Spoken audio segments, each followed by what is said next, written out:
Bulaklak ng kalabasa. Agdengdengak man ti paborito ti Ilocano nga dinengdeng sabong karabasa kabatiti kan saluyot. Diba? Sarap. Dahan-dahan lang para hindi siya masira. Basta, babad ka. Sabong karabasa.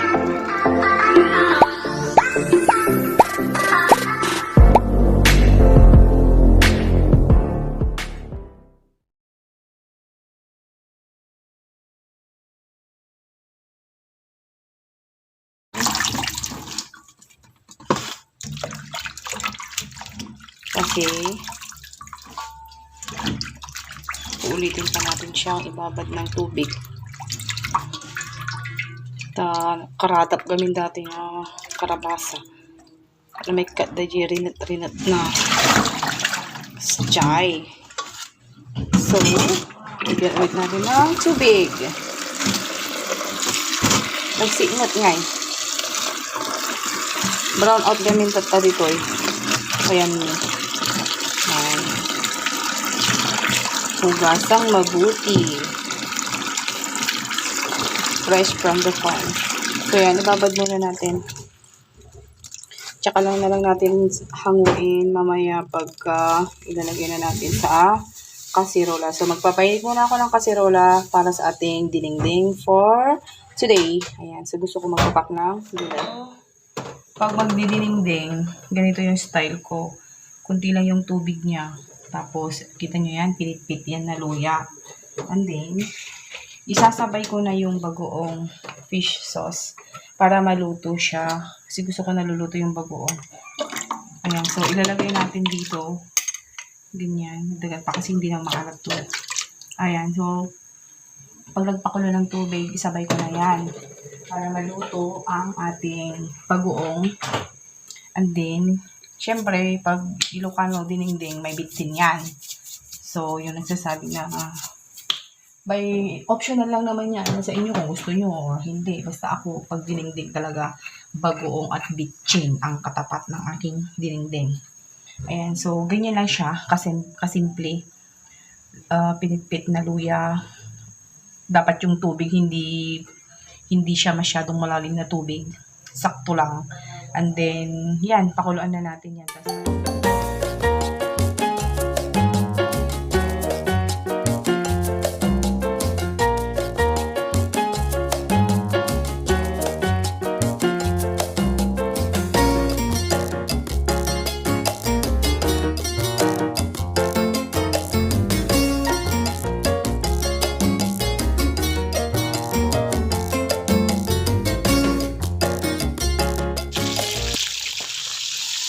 So, check natin. Ayan, kumukulo na ang ating paglutuan ng ating mga gulay. Normal lang po yung nasa gilid-gilid kasi nga may bagoong siya. Unang lagay ang ating patola. Isa pang reason kung bakit kunti lang yung tubig. Kasi yung patola guys, nasa tubig yan. Ilagay na natin itong bulaklak ng kalabasa. Kasi madali lang siyang lutuin talaga guys. As in, very, very quick. 5 minutes lang. Sabay-sabay na natin. Lagyan na rin natin yung ating saluyot. Yan. So, takpan natin. Then, balikan natin after.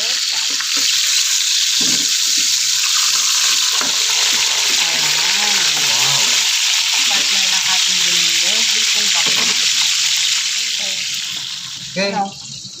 Yan.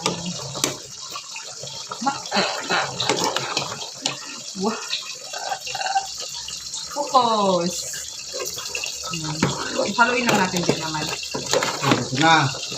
Di ba? See? Di ba kunti lang yung nilagay kong tubig pero dumami yung tubig kasi nag-watery na yung ating patula. Yan, luto na siya guys. Dumami na yung tubig niya. Siguradong matamis ito. Tingnan nyo guys. So, Tikman mo. look. Look. Ayan, so, that's it for today guys. Thank you for watching. Ganun lang po kasi mag-ring. Thank you. Bye.